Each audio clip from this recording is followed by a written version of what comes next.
Pemirsa, di tengah kesibukan berkampanye secara daring, Gibran Rakabuming Raka bersilaturahmi dengan kader Partai Golkar di Surakarta, Jawa Tengah. Sementara pasangan Bajo bersilaturahmi dengan para pemuka agama untuk menyerap aspirasi sekaligus menyampaikan visi misi.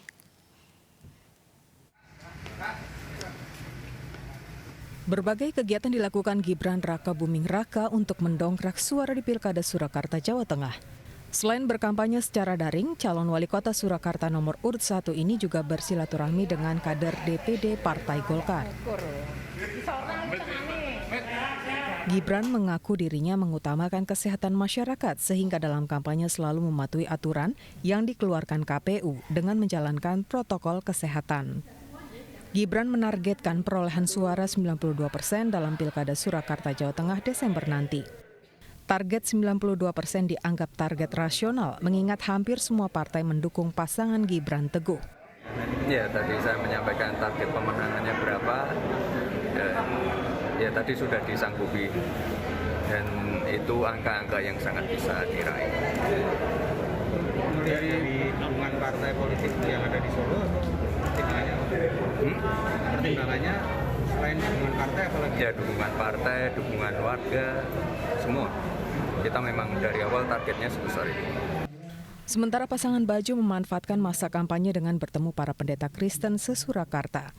Pasangan Bajo yang didampingi tim pemenangan Bajo yang menyampaikan visi dan misi kepada pemuka agama sekaligus menyerap aspirasi yang kemudian diolah untuk dijadikan kebijakan. Bagio Wahyono mengaku mendapat banyak masukan dalam pertemuan ini, diantaranya pengelolaan sungai, pendidikan, infrastruktur, dan fasilitas keperluan terkait keagamaan. Sesuai dengan harapan masyarakat, nah ini nanti di tips juga tentang masalah untuk peningkatan ekonomi di masyarakat. Selain bersilaturahmi dengan tokoh agama, pasangan Bajo juga bertemu dengan budayawan serta warga untuk mendongkrak suara dalam Pilkada Jawa Tengah. Dari Surakarta, Jawa Tengah, Septiantoro, iNews melaporkan. Pemirsa, setelah sempat tertunda mengikuti tahapan pilkada, pasangan calon Bupati Wakil Bupati Karangasem, I Gusti Ayu Masumantri dan I Made Sukarena mengambil nomor urut. Mereka akan berkampanye meski waktunya terbatas.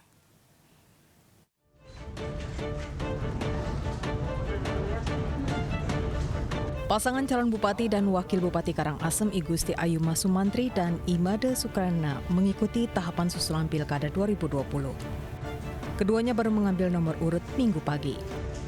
Pasangan calon kepala daerah ini tertunda mengikuti tahapan Pilkada karena I Made Sukarena baru sembuh setelah terpapar COVID-19. Pasangan calon bupati dan wakil bupati Karangasem nomor 2 ini memiliki waktu kampanye lebih singkat 10 hari dibanding pasangan calon nomor urut 1.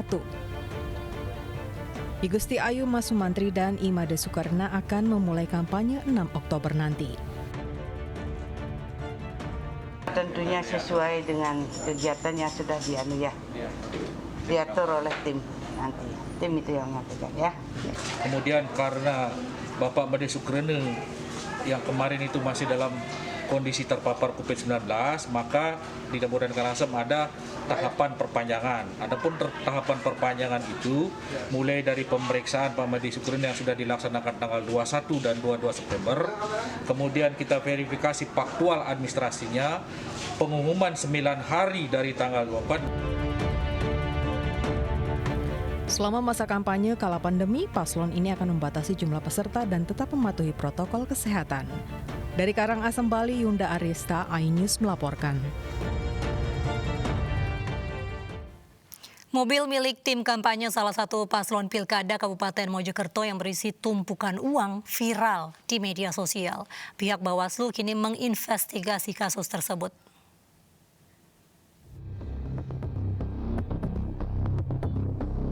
Warga Mojokerto dihebohkan dengan video mobil berisi tumpukan uang yang diduga milik salah satu paslon peserta Pilkada Kabupaten Mojokerto. Di dalam mobil terdapat ceceran uang pecahan Rp100.000 yang menutupi dashboard hingga kursi belakang. Menanggapi beredarnya video ini, Ketua Tim Kampanye IKFI Nabara, Santoso mengakui mobil tersebut milik salah satu tim kampanye Iqbar bernama Najib. Pihaknya memastikan dalam kontestasi Pilkada Kabupaten Mojokerto tidak ada unsur politik uang. Sementara pasca viralnya video mobil berisi uang, Bawaslu Kabupaten Mojokerto berkoordinasi dengan tim Gakumdu untuk menginvestigasi lebih dalam dan akan memanggil Ketua Tim Kampanye Ikvina Bara. Setelah menerima video itu, kami langsung berkoordinasi dengan kawan-kawan yang ada di sentra Gakumdu, terutama di penyidik kepolisian. Jadi kami saling memberi informasi berkaitan dengan proses investigasi yang kami lakukan. Pasangan Ikvina Bara maju dalam Pilkada Kabupaten Mojokerto diusung koalisi banyak partai, yaitu Partai Demokrat, PAN, Nasdem, dan PKS. Dr. Ikvina Fatmawati, mantan istri Bupati Mojokerto Mustafa Kamal Pasha, yang ditangkap KPK dalam kasus gratifikasi jabatan. Sedangkan Muhammad Al-Bara adalah putra Kiai Asep Saifuddin Kalim, pemilik Ponpes Amanatul Ummah di Kecamatan Pacet, Kabupaten Mojokerto. Dari Kabupaten Mojokerto, Salahuddin Ainus melaporkan. Sebelumnya pemirsa, organisasi masyarakat bernama Jari 98 diduga membagikan uang kepada masyarakat saat masa kampanye Pilkada Tangsel untuk mendukung salah satu pasangan calon. Peristiwa ini bertepatan dengan dimulainya masa kampanye Pilkada 2020 pada 26 September lalu.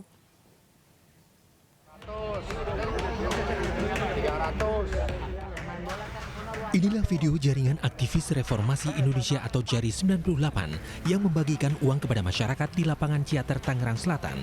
Aksi ini bertepatan dengan dimulainya masa kampanye Pilkada 2020 pada 26 September lalu. Acara dimaksudkan untuk mendeklarasikan dukungan kepada pasangan nomor urut 3 yakni Benyamin Daphni dan Pilar Saga Ihsan yang berlaga dalam Pilkada Tangerang Selatan. Meski demikian, aktivis Jari 98 membantah aksi bagi-bagi uang untuk kepentingan politik. Aksi pengumpulan masyarakat ini juga dilakukan di masa pandemi yang diduga melanggar aturan protokol kesehatan. Deklarasi bahwa Jari 98 yang ada di Tangsel dukung nomor urut 3. Nomor urut 3. Benyamin. Ya, jadi nggak ada yang namanya nyawer itu buat kepentingan politik. Sementara itu, Bawaslu Kota Tangerang Selatan menyatakan akan menyelidiki temuan dugaan pelanggaran aksi pembagian uang serta pelanggaran protokol kesehatan oleh Ormas Jari 98. Bawaslu akan memberikan sanksi apabila kegiatan yang dilakukan Ormas jika terbukti melanggar Undang-Undang Pilkada.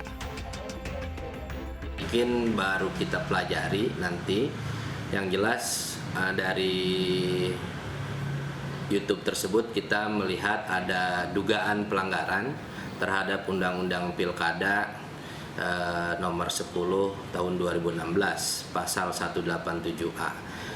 Tim Liputan iNews melaporkan.